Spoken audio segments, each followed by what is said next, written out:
हो रानी, काहे शर्मात या? खुल के बतावा का बतिया है। तू बहुत परेशान देखा हमका, बतावा खुल के बतावा।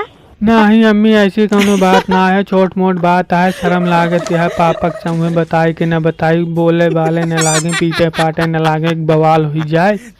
रानी कौनो बवाल ना हो, तू टेंशन न ले, मैं सब संभाल लूंगी, पूरा मैटर मैं संभाल लूंगी। तू बतावा का बात क्या है तू बस। हमका कपड़ा ले कहा है अम्मी, 2-4-10 सेट कपड़ा ना आया है एक को हमारे पास। बोलो पापा एक कपड़ा उपड़ा खरीदवाओ, कपड़ा ना आया है एक, ऐसे बातचीत करा, देखा इसका मैटर सॉल्व करा, का दिक्कत है। कपड़ा उपड़ा हमारा घंटा खरीदवाए। तू जाना तुहार काम, जाना तुहार पतहू आ, तू जाना तुहार काम, हम कुछ ना जानते। तू ना खरीदवा सकता है तो लड़कों को फोन करा, कपड़ा खरीदवा पैसे भेजे। हमार बहू में परेशानी है, बिना कपड़ा चलना आवत जा ना पाती है कहीं। हमसे मतलब ना है, तुहका जौन करो को करा, हमसे ना।